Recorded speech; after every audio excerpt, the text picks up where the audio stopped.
नमस्कार। एसटिभी च्याटमा यहाँलाई हार्दिक स्वागत छ। म प्रकाश गिरी। एसटिभी च्याटको आजको अङ्कमा हामी महाधिवेशनमा होमिरहेको नेपाली कङ्ग्रेसको बारेमा चर्चा गर्नेछौँ। त्यहाँ मनोनयन दर्तासम्मका प्रक्रियाहरू अघि बढेका छन्। धेरैवटा टिमहरू आएका छन्। सभापति शेरबहादुर देउवाको एउटा टिम छ, डाक्टर शेखर कोइरालाको अर्को टिम छ, प्रकाश मान सिंह, विमलेन्द्र निधि, यहाँसम्म कि कल्याण गुरुङसम्मले पनि उम्मेदवारी दिएका छन्। सभापतिमा 6 जना उम्मेदवार भएका छन् र एउटा त्यस्तो सरल र सादा नेता भनेर चिनिने रामचन्द्र पौडेलले यो दलमा म पस्दिनँ भनेर सक्रिय राजनीति अथवा भनौँ काङ्ग्रेसको चुनावी राजनीतिबाट आफूलाई पर राखेका छन्। तर उनको वक्तव्यको अन्तिम हरफमा एउटा वाक्य हाइलाइट गरिकन राखिएको छ, जहाँ भनिएको छ कि सक्रिय राजनीतिबाट पर हुने छैन भनेर।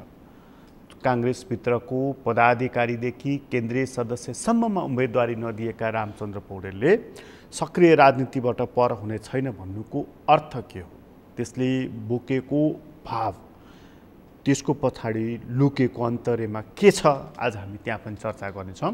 र यी जति पनि उम्मेदवारहरू देखिएका छन् सतहमा, त्यो देखिँदाखेरि कुन प्यानलको, कुन गुटको, कुन समूहको जो मानिसहरू लख काटिरहेका थिए यसभन्दा अगाडि उम्मेदवारी दिने बेलासम्म काङ्ग्रेसको उम्मेदवारहरू को कताबाट कसरी उठ्दो रहेछ भन्ने कुरा भेउ पाउन बडा कठिन रहेछ।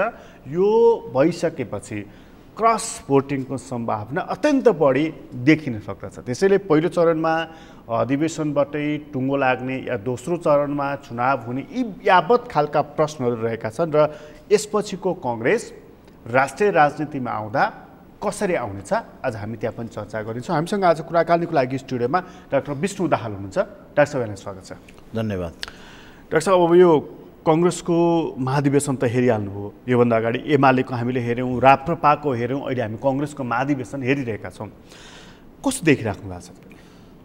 जस्तो प्रकाशजी, महाधिवेशन चाहिँ कस्तो हुनुपर्थ्यो सबै दलहरूको भने नि, जस्तो समाज 5 वर्षमा धेरै अगाडि जान्छ, विश्व समुदायका कुराहरू पनि फरक हुन्छन्, विकासका अवयवहरू परिवर्तन हुन्छन् र त्यसको लागि चाहिने नीति, नियम, सिद्धान्त, एजेन्डाहरू छ नि, फरक बनाउनु पर्छ। त्यसका लागि नेतृत्व चुन्नु पर्थ्यो कि एउटा थियो होइन। अधिकांश दलहरू पुरानै एजेन्डाबाट नयाँ नेतृत्व खोजिरहेका छन्। एमाले पनि त्यही गर्यो, उसको पनि नयाँ कुनै एजेन्डा छैन। कङ्ग्रेसको पनि नयाँ एजेन्डा छैन।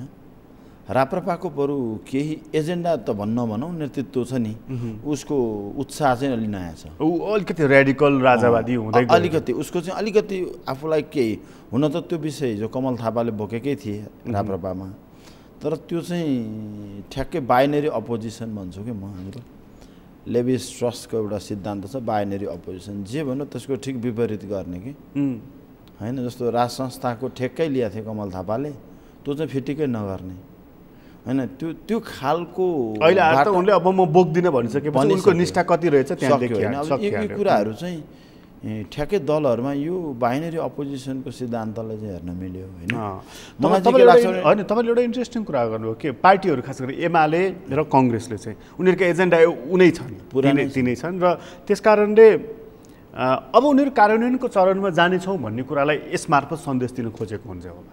यसो दुईवटा कुरा बुझ्नुपर्छ प्रकाश। जस्तो कङ्ग्रेसको समाजवाद भन्यो नि, हिजोको बिपीले प्रतिपादन गर्नुभएको समाजवादका विकासका आधारहरू जस्तो हेर्नु, एउटा कुरा एकदम हामीले यो कङ्ग्रेसको अधिवेशनको पूर्व सन्ध्यामा उठाउनै पर्छ। बिपीले जमिनमा आधारित, कृषि प्रणालीमा आधारित समाजवादको परिकल्पना गर्नुभएको छ होइन।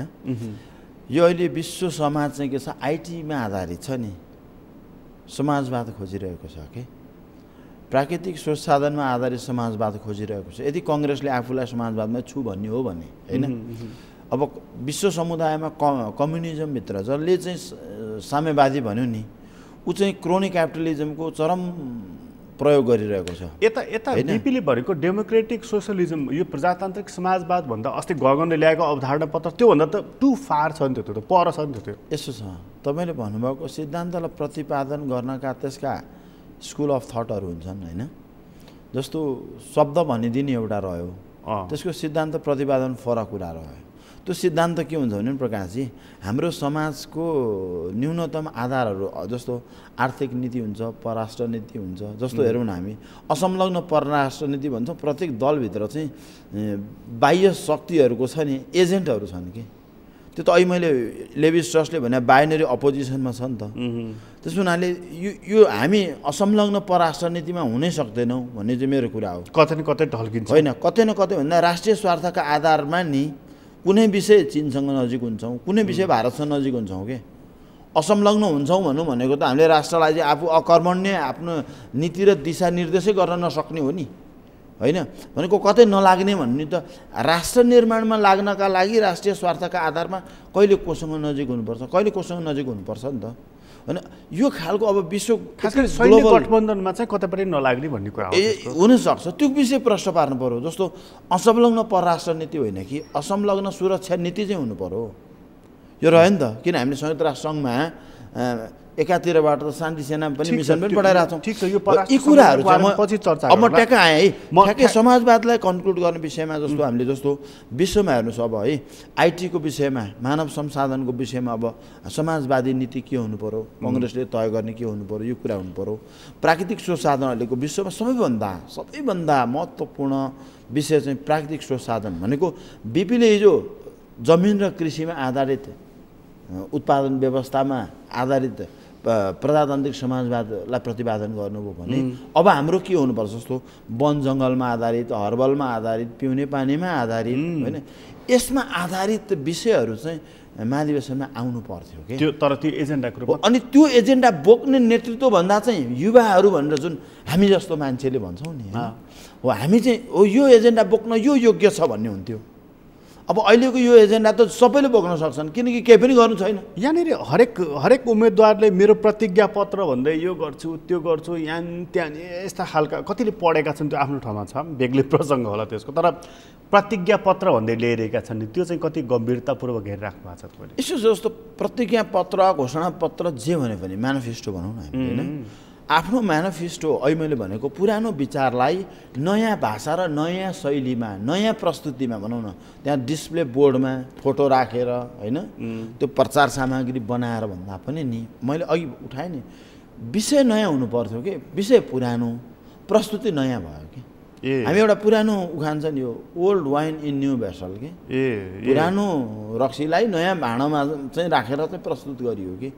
त्यस हुनाले मलाई लाग्दैन कि यो महाधिवेशनको औचित्य अझ गरिमामय हुन्थ्यो, अझ भव्य हुन्थ्यो। यो महाधिवेशनमा म एकदम यसको कन्टेन्टमा जानुभन्दा अगाडि एउटा विषय चाहिँ मलाई अलिकति मन छोएको पनि छ। त्यो विषयले वास्तवमा रामचन्द्र पौडेल जतिको मान्छेले आँखाबाट आँसु निकाल्दै अब म यो दलीय राजनीति, यो दलमा म फस्दिनँ भनेर भन्नु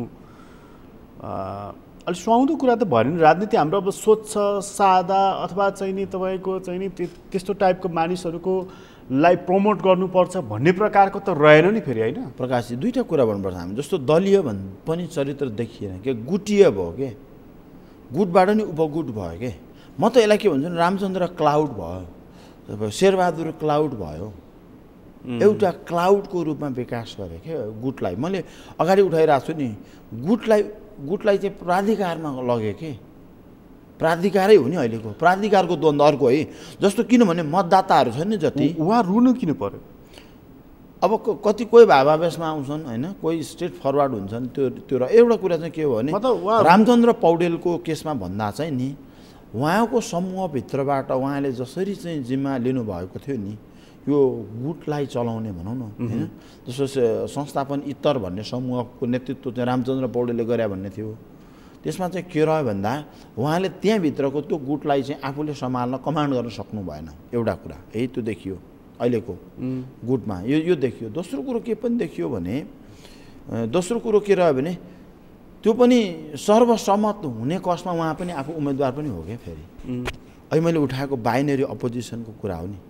जस्तो कृष्ण सिटौला प्रश्न देखियो, उनलाई आफूलाई उपसभापति बस भन्दा पनि उनले बरु आफ्नो गुट व्यवस्थापन गरे, आफू बसेनन् नि भनेको।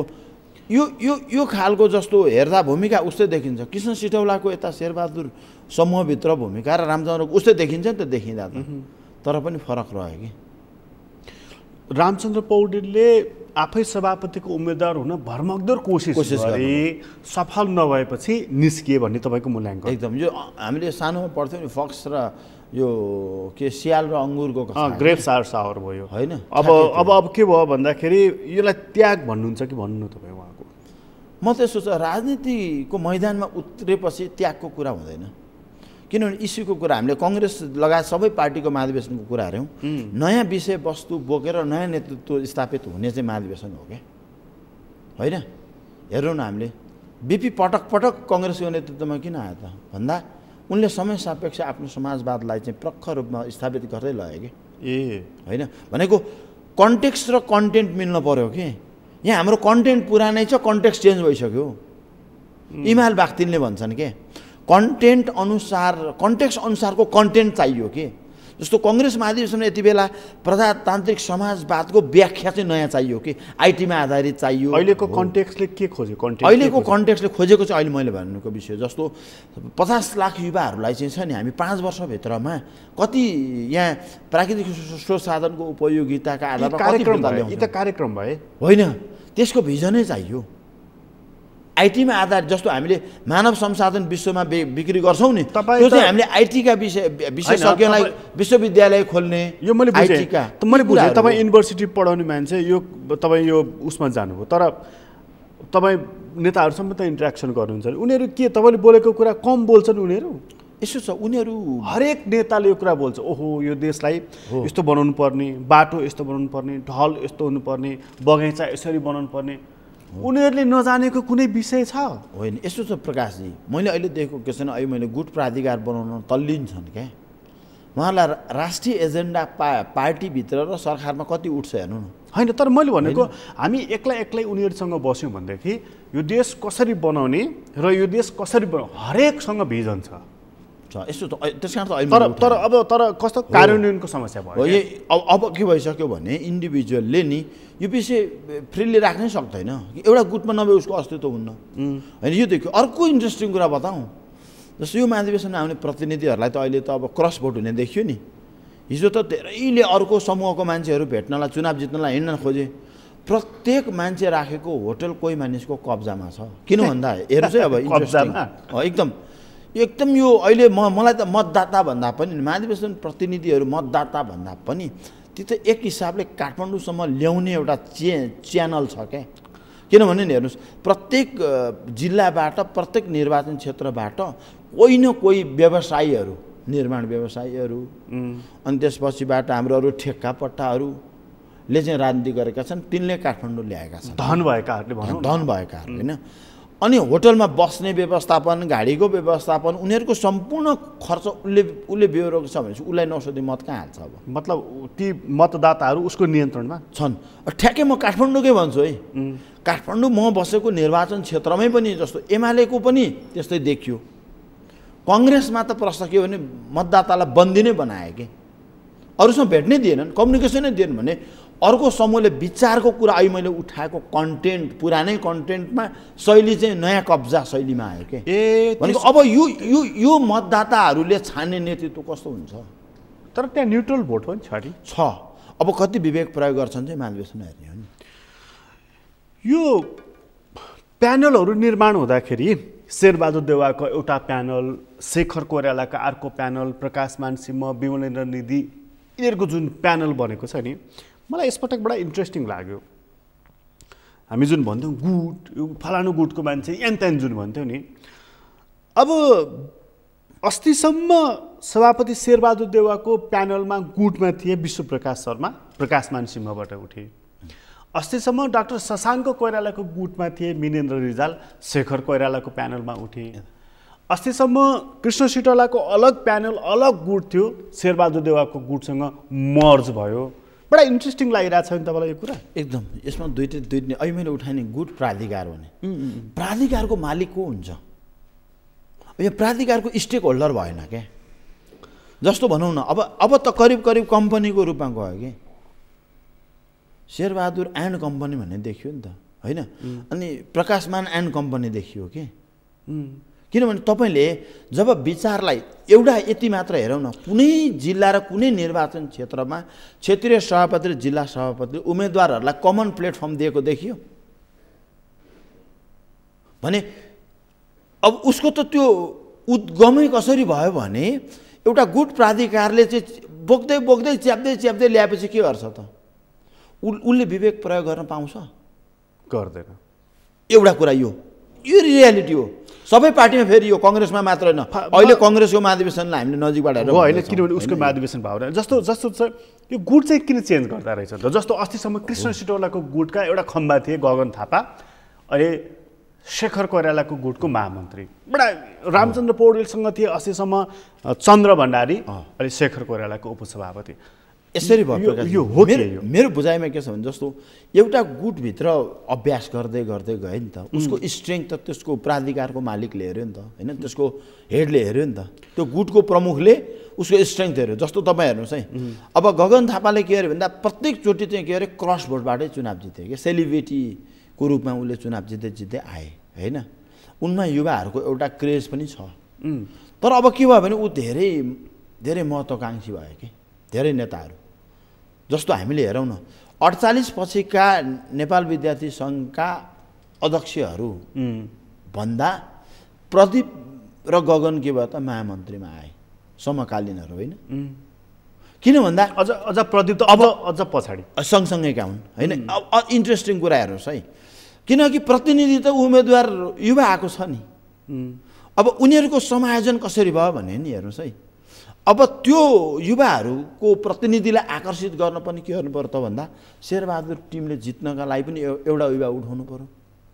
अनिवार्य थियो, त्यो अनिवार्य भयो, त्यो अनिवार्य। अब म यहाँ एक सेकेन्ड तपाईँकै कुरालाई म कन्टिन्यू, यदि त्यो युवा मतदातालाई आकर्षित गर्नको लागि पनि युवा उम्मेदवार चाहिन्थ्यो महामन्त्रीमा भनेदेखि त शेरबहादुर देउवासँग अलरेडी विश्वप्रकाश शर्मा, अब म यहाँ ठ्याक्काएँ जस्तो विश्वप्रकाशको झापाबाट आएको प्रतिनिधि त शेरबहादुर देउवाले क्यालकुलेट गराएको छन् नि त अङ्कगणितलाई।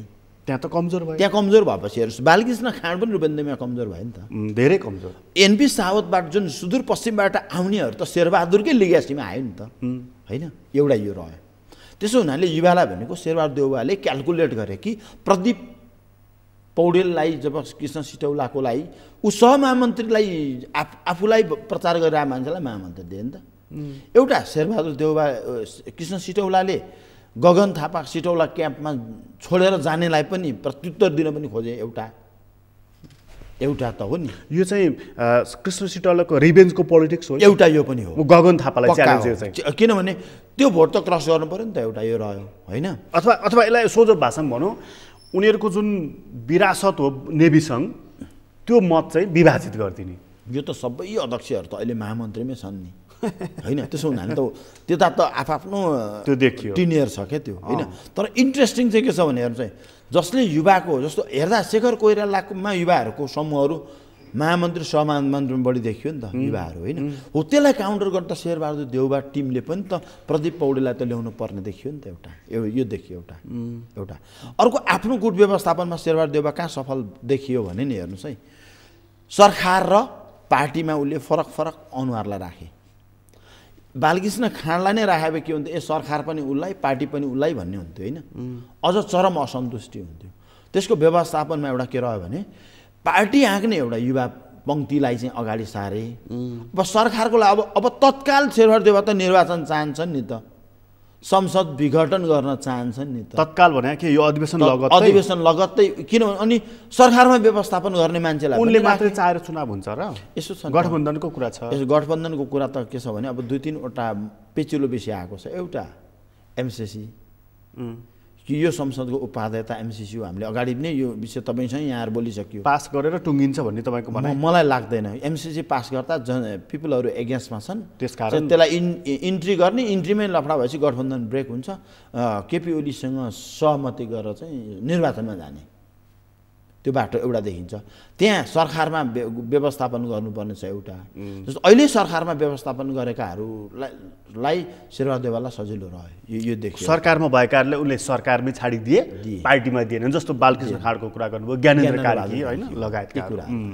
त्यसो हुनाले अलिक कम्फर्टेबल यो रह्यो। दोस्रो कुरो के शेरबहादुर देउवाले तर उनलाई अर्को यसैमा चार्ज लाग्यो, जस्तो चाहिँ यत्रो वर्ष प्रवक्ता भएर राम्रोसँग पर्फर्मेन्स दिएका विश्वप्रकाश शर्मालाई समेट्न सकेनन् भनेर त उनीमाथि एउटा चाहिँ नि ओहो मान्छे चिन्दा रहेनछन्, मान्छेलाई मान्छे राखिरहन सक्दा रहेछन् भनेर पनि त यो दिनमा देखिरहेको छु। दुईवटा कुरा देखियो। जस्तो विश्वप्रकाश शर्मा प्रवक्ता बन्ने बेलामा त्यही युवाहरूको प्रतिनिधित्व गरेर के अरे त त्यो हाम्रो नेपाली राजनीतिमा उपियाँ र मुसा संस्कृति भनेर एकचोटि खुमबहादुर खड्काको पालामा थिए नि, उपियाँ सांसद र मुसा सांसद भन्थे नि। आफू त्यही समूहमा रहेर समूह हराउने, अनि त्यो समूहमा अवसर नदिएपछि अर्कोमा चाहिँ जब यो मृत हो भन्ने भएपछि चाहिँ अर्कोमा उफ्रिने होइन। उपियाँ संस्कृतिमा चाहिँ विश्वप्रकाश पनि अगाडि रहे नि त। हिजो उनले त्यही युवालाई छोडे, शेरबहादुर देउवा कहाँ गए, अब फेरि शेरबहादुर छोडेर अर्कोमा लायो भनेपछि यो एउटै कुरा के रह्यो भने सबैले आफूमा चाहिँ महत्त्वकाङ्क्षा बढ्यो नि त युवा। उनलाई अरू कुरा मतलब थिएन, उनलाई महामन्त्री उम्मेदवार हुनु थियो। यो पनि गगन थापा उनीभन्दा जुनियर, उनीसँग के रह्यो भने भर्खरको अरूले अवसर पाउने मैले नपाउने, उनी योग्य पनि हुन्, अयोग्य पनि। विश्वले गगनलाई हेरे, यस आफ्नो समकालीन गगन महामन्त्री हुने म किन नहुने, यो कुराले उनलाई यो कुराले गर्यो। अर्को कुरा के भने शेरबहादुर देउवाले चाहिँ प्रवक्ता दिइसके नि त। यी दुईजनाको सम्बन्ध के लभ हेटको छ? अलिकति ईर्ष्याको पनि, अलिकति प्रतिस्पर्धाको पनि, अलिकति मायाको पनि। प्रतिस्पर्धाको समकालीनमा चाहिँ हिजो नेवीसँगै राजनीति देखिनै छन् त अन्तर्द्वन्द्वहरू। त्यसो हुनाले पनि यो रह्यो। अर्को चाहिँ मैले एकदम प्रश्न पार्न खोजेको कुरा चाहिँ के छ भने विश्वप्रकाशलाई त प्रवक्ता भनेर त शेरबहादुर देउवाले दिइसके त आफू पार्टी सभापति हुँदा। उनले यस्तो माहौल सिर्जना गर्नुपर्ने हो, कृष्ण सिटौलाले जसरी बनाए नि त उनले तल्लो तबकासँग आफ्ना प्रतिनिधि ल्याए नि त होइन। किनकि कृष्ण सिटौलाले प्रतिनिधि ल्याएका कारणले उसको आफ्नो टिम सेट गरे, त्यो त अरू कसैले गरेर देखिएन नि, बरु शेखर कोइराला सफल भए होइन। उनी विपक्षी क्याम्पको बलियो खम्बा किन भयो भन्दा उनी प्रत्येक तल कार्यकर्ताको तहसम्म गए नि त होइन। यस कारणले एउटा कुरा कङ्ग्रेसमा हामीले जुन प्रजातान्त्रिक संस्कार भनौँ नि, लोकतान्त्रिक, जसले तल्लो तबकासँग जान सक्यो नि ऊ पपुलरै रह्यो क्या। भनेपछि विश्वले त्यो खुबी राख्नु पर्थ्यो एकदम। प्रवक्ता भएपछि उसलाई देशभरिको चाहिँ सूचना थियो। प्रतिनिधि आउनेमा के रह्यो भने अर्को पनि इन्ट्रेस्टिङ कुरा हेर्नुहोस् है प्रकाशजी, शेरबहादुर क्याम्पभित्रकाहरूले जो आए नि, जो प्रतिनिधि आउँदा शेरबहादुर देउवासँग सहकार्यमै ल्याए नि त प्रतिनिधि। अब अहिले शेरबहादुर देउवा छोड्न त सकेन नि त। जस्तो एउटा कल्पना चाहिँ के हुनसक्थ्यो भन्दा मिराकल चाहिँ बालकृष्ण खाँड परेनन्, एनपी साउथ परेनन् भन्ने त शशाङ्क कोइरालालाई अर्को पार्टी सभापतिको टिममा बसाए भए त रिजल्ट त पृथक आउँथ्यो नि त। मनोनयन गर्न सकेको भए आज त बार्गेनिङमा फिर्ता लिएर नयाँ समीकरण त बन्थ्यो नि त। त्यो पनि त सकेन भनेपछि आफूलाई बलियो उम्मेदवारको रूपमा प्रस्तुत पनि गर्ने, अनि आफू जित्नका लागि शेरबहादुर देउवा पनि चाहिने भन्ने एउटा यता रह्यो। उतापट्टि के रह्यो भने आफू सबैभन्दा बलियो हो, म जतिको पपुलर कोही छैन, उता रामचन्द्र पौडेल पनि चाहिने समूह पनि रह्यो कि। अब यहाँनिर अर्को कुरा पनि गऱ्यो हामीले, महामन्त्रीवालाहरू कुरा गऱ्यो। रामचन्द्र पौडेलले जुन वक्तव्य जारी गर्नुभयो त्यो तपाईँले वक्तव्य पुरा पढि नै हाल्नुभयो। त्यहाँ उहाँले अन्तिम हरफमा चाहिँ अन्तिम लाइनमा मतदान गर्दा विवेक प्रयोग गर्नुहोला भन्नुभएको छ। उहाँले यताउता कसैलाई केही पनि भन्नुभएको छैन। उहाँले भित्री रूपमा भोलि केही सर्कुलर जारी गर्नुहोला, त्यो बेग्लै कुरा छ। तर जुन समूहले उहाँलाई उपयोग गर्यो, नेता बनायो, टोपी बनाएर राख्यो, अहिले त्यो थपक्क झिकेर चाहिँ नि भुइँमा राखिदियो, त्यो टोपी हो नि त रामचन्द्र पौडेल। अहिले त सिपाहीले तपाईँ हाम्रो सेनापति होइन भन्यो, यति होइन त एकदम। अब चुनावको बखतमा उहाँको पक्षहरूको मत कता जाने देख्नुहुन्छ तपाईँ? मलाई चाहिँ के लाग्छ भने उहाँको मत शेखर कोइरालालाई नै जान्छ होइन। किनभने यो शशाङ्क कोइरालाको भूमिका पनि के रह्यो भने शेखर कोइरालालाई नै समर्थन गर्ने देखियो। तथापि कोइराला लिग्यासीभित्र कन्फ्लिक्ट छ एउटा। कोइराला लिग्यासी भनौँ न, शेखर कोइराला ले नोना कोइरालाहरूको जुन एउटा लेग्यासी बोक्नु भएको छ, यताबाट सुजाता कोइरालाले गिरिजाप्रसादको लेग्यासी बोक्नु भएको छ, यता शशाङ्कले बिपी पुत्र भनेर एउटा लेग्यासी बोक्नु भएको छ। त्यो आफैमा कन्फ्लिक्ट पनि देखियो। एक हिसाबले बाहिरबाट हेर्दा सुरक्षित हुने पनि देखियो, एउटा दुइटै देखियो एउटा होइन। अर्को इन्ट्रेस्टिङ कुरा जस्तो गुरु घिमिरे प्रदेश 1 मा जाँदा जस्तो सुजाता कोइराला भोट हाल्न जानु भएन, शशाङ्कको अरू शेखर कोइरालाहरू त जानु भएन नि त। यी कुराले पनि के रह्यो भन्दा अहिलेको जुन यो पछिल्लो घटनाक्रम चाहिँ धेरै क्रस भोट हुने सम्भावना। क्रस भोट मात्र देख्नुहुन्छ कि जस्तो उठाएको त शेखर कोइरालाले नै हो, खासमा चाहिँ गुरु घिमिरेलाई हो मत नहालेको भने मतलब के त? मत भनेको उहाँहरू त भोटिङमा जानु भएन नि त। मतलब के त त्यसको अर्थ? हो त्यो भित्र त्यो समूहभित्र पनि त्यति नै ठुलो त्यहाँभित्र पनि एउटा क्रस भोटिङको कल्चर त्यो छ, यता पनि छ। अहिले मैले जस्तो यता बालकृष्ण खाँडा एनपी साउथको कुरा गरेँ नि त, अहिले त्यहाँ पनि छ कि अहिले यो टिम व्यवस्थापन भने एउटा शेरबहादुर देउवाको, शेखर कोइरालाको, विमलेन्द्र प्रकाशमान यो जुन बन्यो र अन्तिम समयमा प्यानल भन्दाखेरि यताको मान्छे यता, यताको मान्छे उता, उताको मान्छे उता जसरी बनेको छ बडा बुझ्न पनि कठिन हुने खालको, यसले क्रस भोटिङको चाहिँ लाइक कति क्रस भोटिङ हुने सम्भावना देखाएले? एकदमै क्रस भोटिङ हुने देखियो र को सुरक्षित छ भन्ने कुरै भएन। जस्तो इन्ट्रेस्टिङ एउटा कल्पना गरौँ है त, मानौँ ल कृष्ण सिटौलाको उम्मेदवार सुरक्षित गर्न कृष्ण सिटौला समूहले शेरबहादुर देउवालाई पहिलो चरणमा भोट हाल्यो भने के हुन्छ? दोस्रो चरणमा जान्छ। दोस्रो चरणमा कृष्ण सिटौलाले आफ्नो उम्मेदवार व्यवस्थापन गरिसकेपछि शेखर कोइरालासँग अलायन्स गर्ने सम्भावना नि त हुनसक्छ नि त। प्रकाशमान सिंहले यता गर्ने सम्भावना हुन्छ, विमल त्यो जुनै पनि सम्भावना हुन्छ नि त होइन। त्यहाँ त धेरै एउटा इक्वेसन बन्ने देखियो नि त होइन। हो यो कुराको कल्पना पनि छ नि त, छैन? त्यसो हुनाले पहिलो चरणमै शेरबहादुर देउवा चाहिँ अगाडि जान कोसिस गर्दैछन् भन्ने मलाई लाग्छ। उनी फर्स्ट राउन्डमै जित्नु। त्यस कारण एउटा कुरा अर्को यो कहाँसँग जोडिन्छ भने पनि मलाई यसको चाहिँ अलिकति रुट हेर्दा छ नि, जस्तो हामीले हिन्द प्रशान्त रणनीति र दक्षिण रणनीतिको बिचमा पनि यो कन्फ्लिक्ट हो कि भन्ने देखियो कि। कसरी भन्नुहोस् त? जस्तो शेरबहादुर देउवाले लिड गरे नि, जो जुन प्रो अमेरिकन भन्छ नि उहाँलाई होइन हिजो, हो त्यसमा अब पछिल्लो समय त दुईवटा एउटै ठाउँमा छ।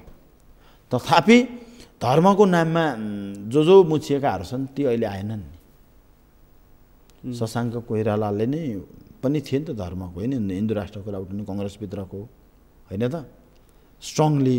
जस्तो हामीले शङ्कर भण्डारी नै हेर्नुहोस्, उनको पनि त देखिएन नि त भूमिका, उनले पनि कुनै पदमा चाहिँ आएन नि त होइन र।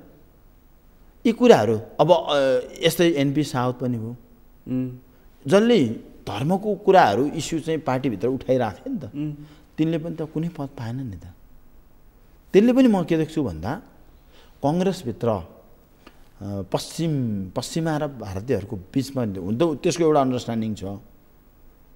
म त्यसैले भनिरहेको छु एमसिसीमा जोड दिइरहेछ नि त होइन, संसद विघटनको सम्भावना यो यस कारण पनि हो भन्ने चाहिँ मेरो तर्क हो। पश्चिमा र भारतीयहरूको प्रभाव जबरजस्त रूपमा देखियो भन्ने तपाईँ? ट्याक्कै गणतन्त्रका धारहरू हेर्नुहोस्, कृष्ण सिटौला शेरबहादुर देउवासँग टाइ भयो नि त होइन। यसले त थप केही त इन्डिकेट गरि त राख्छ नि त प्रकाशजी। त्यो पनि त त्यो फ्याक्टर पनि त त्यत्तिकै आइसोलेट त बस्दैन नि, शक्तिकै उपयोग त त्यसले पनि त गर्छ होइन। देउवाले पहिलो राउन्डमै जित्ने कोसिस गर्छन्। यस यता दोस्रो पक्ष शेखर प्रकाशमानहरूको समूह दोस्रो राउन्डमा जाने कोसिस गर्नेछ। मलाई अब के लाग्छ तपाईँलाई भन्दा शेरबहादुर देउवा पहिलो चरणमै जित्ने सम्भावना किन छ भने नि कृष्ण सिटौलाको जुन मत छ नि कम्फर्टेबल्ली यो टिममा झर्ने बित्तिकै के हुन्छ, यतापट्टिको भन्दा उताको धेरै क्रस भोट हुन्छ, अर्को समूहबाट धेरै क्रस भोट हुने सम्भावना देखिन्छ कि। यसमा अर्को एउटा पक्ष जोडौँ, रामचन्द्र पक्षको कुरा गऱ्यौँ हामीले। शेखर कोइराला र प्रकाशमान सिंह यी दुईजनाले सभापति उठ्नको लागि नै किन यत्रो जोडजुलुम गरे, अथवा दुईटाको बिचमा सहमतिको कोसिस किन भएन? यो यस्तो रह्यो, मैले देखेको कुरा चाहिँ के रह्यो भने जस्तो कोइराला भर्सेस गणेश मानसिंह लेग्यासी रहेछ नि, कोइराला लेग्यासी भर्सेस गणेश मानसिंह लेग्यासीको बिचको अन्तर्कलह रह्यो त्यो समूहमा एउटा होइन। जसले फर्मल हुन्छ, जसले धेरै मत ल्याउँछ नि, त्यो चाहिँ के हुन्छ भने वरिष्ठतामा आउन सक्यो नि त अब पछिल्लो जेनेरेसनको एउटा त्यो देख्छु म एउटा। अर्को अधिवेशनको लागि उहाँहरूले आफूलाई जबरजस्त रूपमा प्रस्तुत गर्नुभयो, यसपटक दावेदारी, अर्कोचोटि चाहिँ सलिड एउटा यो देखियो। दोस्रो कुरो के पनि छ भने जस्तो हेरौँ न हामीले पछिल्लो समय जुन छ नि, पछिल्लो समयको कङ्ग्रेस राजनीतिलाई हेर्दा चाहिँ युवाहरूको भूमिकाले गर्दाखेरि यो पछिल्लो नयाँ टिम बन्यो क्या यो रूपमा चाहिँ छ नि जाने म चाहिँ देख्दिनँ थिएँ। प्रतिनिधिहरूलाई नै आकर्षित गर्नका लागि पनि सबैले युवाहरूलाई राख्नुपर्ने देखियो कि। तर मलाई युवाको तपाईँले कुरा गर्नु त मलाई एउटा कुरा चाहिँ एउटा मात्रै उदाहरण दिएर म कुरा गर्न चाहन्छु। जस्तो चाहिँ हामी युवा भन्ने बित्तिकै गगन थापा सम्झन्छौँ होइन, अनि हामी विश्व प्रकाशको कुरा गर्छौँ, प्रदीप पौडेलको कुरा गरिरहेका छौँ, एनपी साउद, यी जो मानिसहरू युवा भनेर हामी जुन कुरा गरिरहेका छौँ। चन्द्र भण्डारीलाई पनि मानिसहरू युवा नै भन्छन्, तर उनी त 60 कटिसकेका मानिस छन्। खैर त्यो पनि दोस्रो पुस्तामा मानिदियो उनलाई। युवा भनियो भनेदेखि काठमाडौँ जिल्लामा भएको काङ्ग्रेसको अधिवेशनमा दुईजना क्यान्डिडेट थिए। एउटा थिए सबुज बानिया, अर्को थिए उपेन्द्र कार्की। 50+ करिब 55-60 का मानिस हुन् सबुज बानिया, तिनलाई गगन थापाको सपोर्ट रह्यो। करिब 40 देखि 45 वर्ष उमेरका थिए उपेन्द्र कार्की, तिनलाई उनको सपोर्ट रह्यो। मलाई एउटा कुरा बताइदिनुहोस्, युवा हो भने गगन थापाले युवा नरोजिकन किन बुढो रोजे? हो तपाईँले यो विषयमा चाहिँ मैले उठाएँ नि बाइनेरी अपोजिसन, बाइनेरी अपोजिसनको कुरा उठाएँ नि मैले, यही कुरा हो। हेर्नुहोस् है, आफूलाई सहज हुँदा त्यो 65-70 नि युवा हुने, आफूलाई असहज भएपछि त्यो 45 को पनि बुढो हुने यो रह्यो। म यो उमेर समूहमा जान चाहन्न। मैले उठाएको विषय चाहिँ अहिले आइटी को प्रयोग, प्राकृतिक स्रोत साधनको प्रयोग गर्ने नेतृत्व त्यो 90 वर्षको भए पनि युवा हो। त्यसकारण नै मैले यो प्रश्न सोधेको कि म यति धेरै हुन त अब यो गगन थापालाई सोध्नुपर्ने प्रश्न मैले तपाईँलाई सोधेको। तर एउटा कुरा कम्ती पनि मेसेज चाहिँ जाओस् भन्नको लागि यहाँ मान्छेहरू भन्छन् एउटा गर्छन् अर्कै। जस्तो अब हेरौँ न हामीले, अब मैले अहिले बाइनेरी अपोजिसन भने नि है, त्यो ठ्याक्कै यो देख्छु। जस्तो सी जिनपिङ चीनका लागि युवा हो के, हेर्नुहोस् न उसको उमेर कति हो के मतलब हो। मोहम्मद माथिर मलेसियाको लागि युवा हो के भनेको अहिलेको वर्तमान पपुलेसन डाइनामिक्सको स्पिरिटलाई लिएर काम गर्ने मान्छे चाहिँ युवा हो के, चाहे त्यो जति वर्षको होस्। मेरो कुरा त्यो नेतृत्व भनेको त्यो 45 को उमेरको हुनु पर्दैन। काङ्ग्रेसको अहिलेको अधिवेशनमा सबैभन्दा कडा प्रतिस्पर्धा सभापतिमा हुने देख्नुहुन्छ कि महामन्त्रीमा हुने देख्नुहुन्छ कि अन्य पोस्ट? महामन्त्रीमा हुने देख्छु। सभापतिमा धेरै अहिले मैले भने नि मिराकल भयो भने कृष्ण सिटौला समूहले दोस्रो चरणमा लगेर यता आफ्नो सेट गरेर उतापट्टि सेटिङ गरेर हराउने कोसिस गर्यो भने मात्र, अन्यथा चाहिँ म देख्दिनँ। र त्यसो हुँदा पनि के हुन्छ भने प्रकाशमान सिंह समूहले शेरबहादुर देउवालाई समर्थन गर्ने देखिसक्यो सेकेन्ड राउन्डमा। विमलेन्द्र निधि पनि छन्, विमलेन्द्र निधि पनि शेरबहादुर देउवालाई नै छोड्छन् उनले अन्तत। फर्स्ट राउन्डमै सक्यो भने सकिएन भने दोस्रो राउन्डमा जाँदाखेरि चाहिँ लेनदेन हुन्छ त्यहाँनिर एकदम। मैले अहिले उठाइरहेको मलाई एउटा त्यो लेनदेन भनेको चुनाव, आगामी चुनावको टिकट हो कि। मलाई एउटा कुरा बताइदिनुहोस्, यो अधिवेशनमा कुनै पनि पोस्टमा कृष्ण सिटौला किन उठेन? उनी चाहिँ के रह्यो भने नि, उनी चाहिँ किङ मेकर भन्छौँ नि हामी आफ्नो समूहलाई। उनलाई दुईवटा कुरो छ, उनको समूह छोडेको गगन थापालाई पनि पाठ सिकाउनु छ, आफूले बोकेका मान्छेहरूलाई पनि स्थापित गर्नु छ। त्यहाँ के हुन्छ भने नि, जब आफू पदमा जाने बित्तिकै त्यहाँ लेनदेनमा आफ्ना मान्छे छोड्नुपर्छ। कृष्ण सिटौला समूहको विशेषतै त्यो हो कि बरु आफू छोडेर भए पनि आफ्नो समूहलाई बनाउने। हेर्नुहोस् है, अब जस्तो गगन थापा बनाएर छोडे नि, उमाकान्त चौधरी सरकारमा लगेरै छोडे नि होइन, प्रदीपलाई पनि प्रदीप पौडेललाई पनि महामन्त्रीको टिकट ल्याएरै छोडे नि त हो।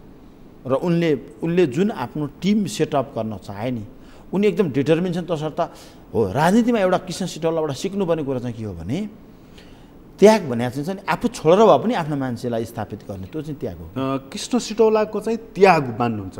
समूहमा त्याग हो है। उसको समूह बनाउने गुटलाई स्थापित गर्नेमा त त्याग हो नि। उनलाई हिजै उपसभापतिको अफर थियो, छोडे त उनले यदि प्रदीप पौडेललाई महामन्त्रीको रूपमा शेरबहादुर देउवासँग टिम मिलाएर नउठाएको भए सबैभन्दा बलिया क्यान्डिडेट चाहिँ महामन्त्रीमा गगन थापा थिए हो एकदम। अब प्रतिस्पर्धा गगन र विश्वको हुने देख्नुहुन्छ कि गगन र प्रदीपको हुने देख्नुहुन्छ कि अब म के देख्छु भने नि मिनेन्द्रको? अब म के देख्छु भने नि युवाका हिसाबले गगन र प्रदीपलाई मत एक खालको आउँछ र शेरबहादुर समूहहरूले प्रकाश शरणमाथि अन्तर्घात गर्ने सम्भावना प्रबल देख्छु म। किनभने बालकृष्ण खाँड, ज्ञानेन्द्र बहादुर कार्की, एनपी सावतले जब टिकट पाएनन् नि, प्रकाश शरण त कन्टेम्पोररी हो होइन, होइन त ऊ फेरि वेस्टर्न लाइन पनि भन्छौँ होइन, त्यो उनीहरूले पनि त्यो प्रकाश शरणलाई चाहिँ एकचोटि फायर गर्न सक्ने सम्भावना बढी देख्छु म। तसर्थ त्यसको एडभान्टेज गगन थापालाई हुनसक्छ भन्ने मेरो बुझाइ। गगन र त्यसो भएदेखि प्रदीपकै सम्भावना बढी देख्छु। अब त्यसो अर्को कुरा, गगन र प्रदीप समकालीन हुन्, समकालीन हुन् र यिनीहरूले छ नि गोप्य सहमति नै गर्न सक्छन् आफू जित्नका लागि, त्यो पनि सम्भावना छ। तपाईँले कृष्ण सिटौला चाहिँ अलिकति चाल खेल्न र यस्तो बुन्नको लागि चाहिँ माहिर मान्छे रहेछन् भन्ने ठान्नु भएन? त्यो त प्रश्न छ त। रामचन्द्रको टिम भत्काउन पनि उनी सफल भए, शेरबहादुरको टिम भत्काउन सफल भए, आफ्नो टिम बनाउन सफल भए। आफ्नो मान्छे त सरल सबै यति मजाले फिट गरे कि उनले। ठ्याक्कै अरूमा के भयो भने अहम र दम्भ भयो, उनीमा रणनीति भयो। इन्ट्रेस्टिङ कुरा, कृष्ण सिटौला मात्र यस्तो नेता हो उनले छ नि कसैलाई अरूको अन्तर्वार्ता सुन्छन्, अरूसँग ज्ञान गुण लिन्छन्, राम्रो गरेरलाई आफूले बोलाएर चाहिँ प्रेस पनि गर्छन्, उनी आफै बोलाउँछन्। इभन मैले भने नि तपाईँले मैले गरेको कुरामा उनले मेरो फोन नम्बर खोजेर मलाई नै फोन गरे, यो भनेको कुरामा विषयगत रूपमा चाहिँ छलफल गरे भनौँ न। उनी चाहिँ कम बोल्ने एकदम र गम्भीरतापूर्वक होमवर्क गर्ने पात्र रहेछ एकदम। यो महाधिवेशनबाट चर्चा, महाधिवेशनको दौरानमा चर्चा के छ भने यो कुरा रामचन्द्र पौडेलले पनि प्रस्ताव राखेको थिए, मलाई 1 देखि 1.5 वर्षको लागि दिइदिनुहोस्, त्यसपछि म कार्यभाग दिएर बिदा लिन्छु भनेका थिए उनले आफ्ना समकालीन आफ्ना टिमका साथीहरूलाई। त्यो कुरा मान्ने भएन, बेग्लै कुरा हो। सभापति शेरबहादुर देउवाको हकमा पनि यही कुरा भन्दैछन् कि उनी सभापति जित्ने, त्यसपछि कार्यभाग दिएर ब्याक हुने र त्यो कार्यभाग दिने पात्र चाहिँ कृष्ण सिटौला हो भनेर सम्भावना। यस्तो यो कुरा छ नि के छ भने सिटौला समूह र देउवा समूह बिच भएको अन्डरस्ट्यान्डिङ नै यो जस्तो लाग्छ मलाई। तर उनी कुनै पनि पदमा नउठेको हुनाले भोलि मनोनित गर्ने बाहेक अर्को विकल्प छैन, त्यो त पक्का हो होइन। त्यसो हुनाले उसलाई मनोनित कार्यभाग दिएर आफू सरकारको नेतृत्व लिएर जाने। तपाईँले रामचन्द्र पौडेललाई कसैले राष्ट्रपतिको आश्वासन दिएको छैन भन्ने लाग्छ र? मलाई लाग्छ शेरबहादुर समूहले दिया हुनसक्छ एउटा यो, तसर्थ पनि जस्तो शेखर कोइराला र प्रकाशमानको दुईवटा धार बन्यो नि त एउटा, यो पनि देख्छु एउटा होइन। अर्को कृष्ण सिटौलालाई राष्ट्रपतिको प्रस्ताव पनि हुनसक्छ है, दुइटै सम्भावना देखिन्छ। राजनीति सम्भावना खेल हो नि त होइन। तर गणितमा अलिक कमजोर छन् रामचन्द्र पौडेल, गणितमा कमजोर छन्, तर कृष्ण सिटौला आफै चाहिँ छ नि यदि उनले गणितमा अब्बल हुन्थे भने अघिल्लो अधिवेशनमै दोस्रो चोटि चाहिँ चुनाव लड्दैन थिए शेरबहादुर देउवासँग, पक्का लेनदेन गर्थे, पक्का हो। तसर्थ यो नक्सै बदलेको हुन्थ्यो नि। अहिलेको परिस्थितिले के देखाउँछ भने शेरबहादुर देउवाको समूह तुलनात्मक रूपले बलियो देखिन्छ। तर काङ्ग्रेस जनहरू के भन्दैछन् भने पार्टी हराउनु छ भने देउवालाई जिताए हुन्छ भन्दैछन्। तपाईँ जुन चुनाव भन्दै हुनुहुन्छ नि, यस्तो मैले के देख्छु भने अहिलेसम्मको हामीले घटनालाई हेर्ने हो नि त हामीले त होइन, के देखिन्छ भने शेरबहादुर देउवाको नेतृत्वमा हो नि त। त्यो नेतृत्व भनेको त अरू पनि छन् नि त, जसले चार्ज लगायो त्यो पनि त नेतृत्वमा हो नि त। त्यो त कङ्ग्रेस केन्द्रीय कार्य समितिभित्र पो गरेर शेरबहादुर देउवालाई राजीनामा दिनलाई बाध्य पार्नुपर्ने हो नि त पार्टी हरायो भने होइन र। जस्तो यो चाहिँ के भने पब्लिक कन्जम्सनको लागि छ नि, आफू नेतृत्वमा स्थापित हुन आफ्ना राम्रा कुरा भन्दा पनि शेरबहादुर देउवाका नराम्रा कुरा चाहिँ धेरै बजारमा ल्याएर आफू स्थापित हुने एउटा झुन्ड पनि छ क्या। उसले आफ्नो क्षमता बुझ्दैन, तर अरूको अकर्मण्यता, अरूसँग भएको असक्षमतालाई चाहिँ एकदम धेरै उजागर गर्ने एउटा समूह छ कि, त्यो समूहको पनि एउटा इन्ट्रेस्ट हो भन्ने मलाई लाग्छ। उसले चाहिँ शेरबहादुर देउवाको जति धेरै विरोध गर्यो म त्यति पपुलर हुन्छु भन्ने ठान्दछ। त्यसो एउटा समूह छ नि त कङ्ग्रेसमा, कम्युनिस्टको धेरै, कम्युनिस्टमा एउटा कङ्ग्रेसको छ नि त यो त। सुनाले मलाई के लाग्छ भने आफू काम गर्नु पऱ्यो नि त, कार्य समितिमा भएकोले राजीनामा दिनलाई बाध्य पार्नु पर्थ्यो नि त, किन नगरेर त्यो सर्वनाकारमा त उहाँलाई राजीनामा दिन बाध्य पार्नु पर्थ्यो होइन। सकेन भनेको त्यो गर्नलाई एटेम्प्टै गरेनन्। मलाई एउटा कुरा एटेम्प्टै गरेनन्। मलाई एउटा कुरा बताइदिनुहोस् न, यति धेरै विरोध छ शेरबहादुर देउवाको त्यो पार्टीभित्र, जसले उनको विरोध गर्छ त्यो चाहिँ एकदम हाई हाई भइरहेको हुन्छ, खास गरी अन्य पार्टीकाहरूले उनको प्रेज गरिरहेका हुन्छन्। तर टिम बलियो फेरि उनकै छ, यसको कारण के हो? अन्तर पार्टी सम्बन्ध भन्यौँ नि हामीले। जस्तो तपाईँले हेर्नुहोस् है, यो जब माओवादीहरू संसदमा छिरे नि, चुनावै नलडी शान्ति प्रक्रिया मार्फत, त्यसपछि के आयो त भने एउटा जिल्लामा शान्ति समिति बन्यो, अनि त्यसले एउटा संयन्त्र बन्यो, दलीय संयन्त्र बन्यो, त्यसले सहमति गराउने हैन त। त्यो संयन्त्रबाट सुरु भयो सेटिङको राजनीति, त्यो अदालतसम्म पुग्यो अहिले हो। प्रत्येक दलमा जस्तो हेरौँ न हामीले, केपी ओलीलाई शेरबहादुर आयो कम्फर्टेबल होइन त, होइन? शेरबहादुरलाई केपी ओली आयो कम्फर्टेबल छ नि त, हो। प्रचण्डलाई को आयो कम्फर्टेबल? रामचन्द्र आयो कम्फर्टेबल छ नि त, होइन र? भनेको त्यो नै दलीय चरित्र। प्रचण्डलाई रामचन्द्र किन कम्फर्टेबल? त्यो दलीय चरित्र के, उनीसँग लार्जेस्ट पार्टी हो। मैले भने नि सर, सहज यो खालको अन्तर पार्टी समन्वय छ नि जुन सेटिङ, यसको पछाडि यो पनि कारण हुनसक्छ कि जस्तो चाहिँ ओलीलाई लाग्दो हो कि शेरबहादुर देउवाले जित्यो भने यिनी ती खास बुद्धि भएका छैनन्, म नचाउन सक्छु भन्ने लाग्दो हो। त्यो त आफ्नो क्यालकुलेसन होला होइन प्रकाश। तर मैले भन्न खोजेको कुरो किन, जुन त्यो सम्बन्धको बोन्ड छ नि त्यो नै दलीय होइन नि। दल त प्रतिस्पर्धामा हो नि त, होइन? र कमन एजेन्डाहरू छ नि त दलको, राष्ट्रकै एजेन्डाहरू त कमन छ नि त, त्यसमा चाहिँ कमन सहमति गर्ने, अरू कुरामा चाहिँ प्रतिस्पर्धा गर्ने हो नि त खास, होइन? तर यहाँ के हो भने ठेक्कापट्टा लाउनेमा, आफ्नो दलीय आफ्नो गुटको स्वार्थमा नै अर्को पार्टीसँग समन्वय गरेर प्रभोग गरिदिने कि। त्यो त युवाहरूमा पनि छ, सबैमा छ त। त्यो त काङ्ग्रेस एमाले माओवादीका युवाहरू बसेर प्रत्येक क्याम्पसको सबै निर्वाचन किन भयो नि त? त्यही हिसाब गर्नु न। एउटाले जित्छ, एउटाले मात्र त्यसको क्याम्पसको सहयोग लिन्छ, तसर्थ उसले के गर्यो भने सबलाई अधिवेशन गर्न नदिने अनि बाँकी सबको मिलेमतोमा दलीय संयन्त्र बनाउने लिइरहने। त्यो जब माओवादीलाई शान्ति प्रक्रियाबाट हामीले छिरायौँ नि, सेटिङको राजनीति, त्यो क्याम्पसभित्र प्रवेश गर्यो, अदालतभित्र गर्यो, संसदभित्र गर्यो, पार्टीभित्र गर्यो, अब त गुटभित्र भइसक्यो। आफ्नो पार्टीमा आफ्नो गुट होइन कि अर्को पार्टीको को छ भनेर शङ्का गर्नुपर्ने दिन आइसक्यो। आफ्नो पार्टीभित्र चाहिँ बरु सम्बन्ध राम्रो छैन, अर्को पार्टीसँग अन्तर सम्बन्ध राम्रो छ नि त पार्टीको। त्यस्तोलाई राजनीति शास्त्रमा के भन्छन्? हामीले त्यसलाई त्यसको त सेटिङ भन्यौँ नि हामीले। त्यो नै के हो भने हो, त्यसैले बिग्रेको राजनीति हो यो, प्रतिस्पर्धामै छैन नि, त्यसैले यहाँसम्म ल्याइपुरा। अब यहाँबाट कता जान्छ? अब चाहिँ म के देख्छु भने, अब यो अहिले नै करेक्सन हुने ठाउँ छैन। मैले अहिले भने नि, यदि नयाँ एजेन्डा बोकेर नयाँ नेतृत्व खोजेको भए बदलिन सक्थ्यो, त्यो त भएन। त्यो भएन भनेको कुनै दलहरूले पनि विधान अधिवेशन र नीति तथा कार्यक्रमको विषयमा छलफलै गरेनन्, नेतृत्व मात्र परिवर्तन गरे भनेको कुरा के हो भने अब कन्टेन्ट पुरानो नयाँ लिडरसिप मात्र आयो नि त। एमाले केपी ओलीलाई ल्याइसक्यो अध्यक्षको रूपमा, राप्रपामा एउटा चेन्ज देखियो, राजेन्द्र लिङदेन आएका छन्।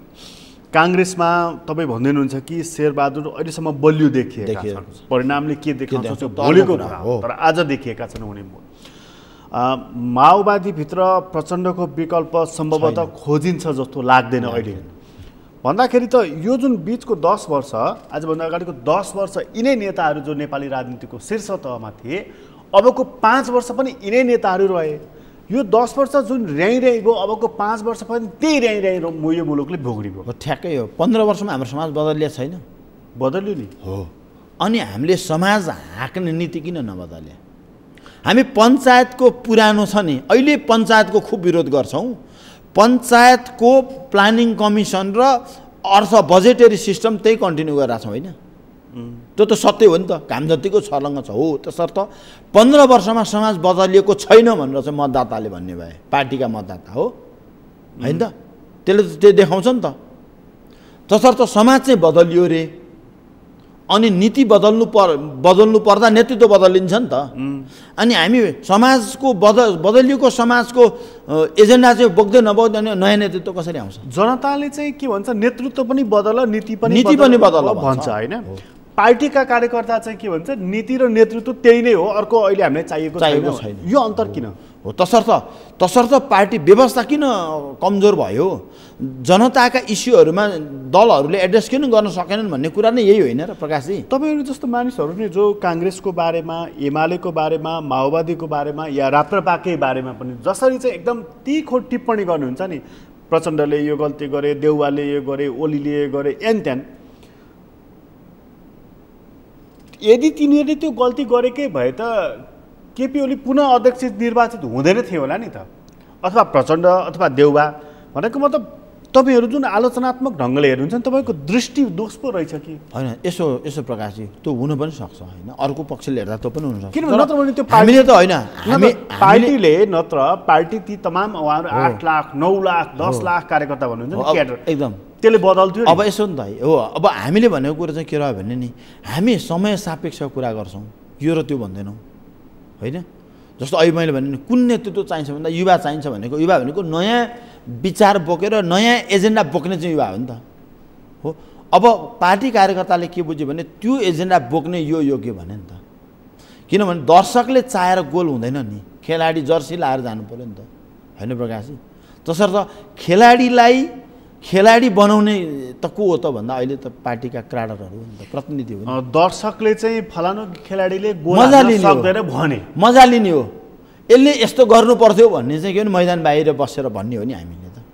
मैदानभित्र गएर गर्ने काम त उहाँहरूको हो नि, खेलाडी छान्ने को हो त भन्दा पार्टीका प्रतिनिधि हो नि त। यसमा चाहिँ मैले अझै छान्न खोजेको, यसमा तपाईँहरू जस्तो मान्छेको दोष हो कि त्यो क्याडरहरूको गल्ती हो त? होइन यसो छ, तपाईँहरू दुई मध्ये एक त गल्ती हुनुपर्छ भन्ने हो होइन, हामी सिद्धान्तले पक्का हो होइन। यो चाहिँ अब हाम्रो कन्टेक्स्टमा छ नि, हामीले गरेको विश्लेषण ठिक हो होइन त समयले बताउँछ होइन। उहाँहरू कति ठिक हो होइन भन्ने कुरा त जनताको अवस्था जहाँको चाहिँ भएकोले बताउँछ नि त। राष्ट्रको ऋण 8 खरबबाट 16 खरब भइसक्यो, युवाहरूको विदेश जाने छ नि प्रचलन बढेकै छ। अब त हेर्नुहोस्, पढ्न होइन उपचार गर्नलाई यो देशमा कोही नबस्ने भइसके भने व्यवस्था बदल्नु व्यवस्था मात्र हामी बदल्दै आफू चाहिँ जिउका तिउँ रह्यौँ। एजेन्डा र व्यवस्था मात्र, एजेन्डा नबदली व्यवस्था मात्र बदल्यौँ, नेतृत्व नि बदलेनौँ, अवस्था जस्ता तस्तै रह्यो नि त।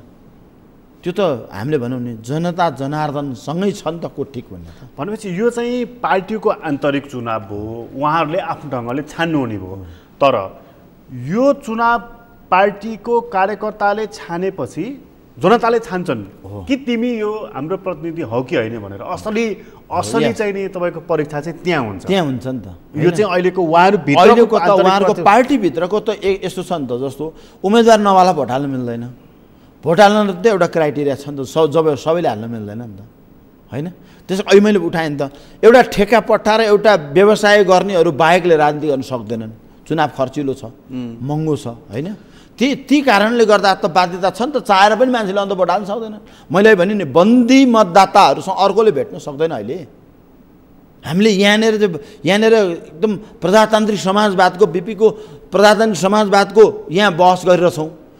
बिपीको पार्टीका मान्छेलाई कोही एउटा प्राधिकार खडा गरेको मान्छेले कुनै होटलमा थुनेर राखेको छ, अर्कोलाई भेट्न दिन्न। होइन, प्रजातान्त्रिक समाजवाद किन भन्नु पर्यो र? आरक्षणको कोटामा, मधेसी कोटामा विनोद चौधरी, अर्को जनजाति कोटामा उमेश श्रेष्ठ उम्मेदवार भएपछि अब चाहिँ के प्रजातान्त्रिक समाज मैले भने मतलब के हो?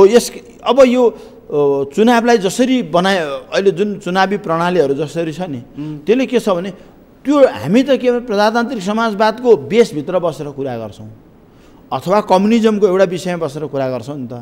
हामी चाहिँ त्योबाट हेर्दाको अहिलेको परिस्थितिमा हाम्रो पनि दृष्टिदोष हुनसक्छ। हामीले त सिद्धान्तका आधारमा हेर्छौँ, प्र्याक्टिसले त्यो सिद्धान्तसँग म्याच गर्दैन। तर तपाईँ के भन्नुहुन्छ नि, यो अधिवेशन लगत्तै यो मुलुक चाहिँ चुनावमा निर्वाचनमा जान्छ भन्ने मेरो आज होइन, यो प्रधानमन्त्री शेरबहादुर देउवाले शपथ ग्रहण गरेकै दिनको अघिल्लो या पछिल्लो दिन तपाईँ मैले गरेको कुराकानी हेरे हुन्छ। यो अहिले पनि त्यसमा अडिक हुनुहुन्छ? त्यो त अब यस्तो छ, एमसिसी एकदम पब्लिक कन्जम्सनको विषय छ। एमसिसी ठिक बेठिकको कुरा आफ्नो ठाउँमा छ होइन। एमसिसीलाई जनताले रुचाएका छैनन्। एमसिसी इन्डोर्स गर्न 28 गते बिजनेस दिनलाई हाउसै कल भइसक्यो।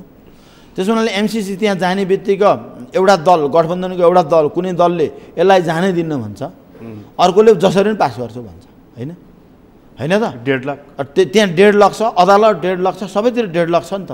र अर्को इन्ट्रेस्टिङ कुरा, यो संसद रहेसम्म के हुन्छ भने प्रधान न्यायाधीशलाई महाभियोग प्रस्ताव आउने सम्भावना हुन्छ, जसले यो संसदलाई जीवित बनाइरह्यो नि।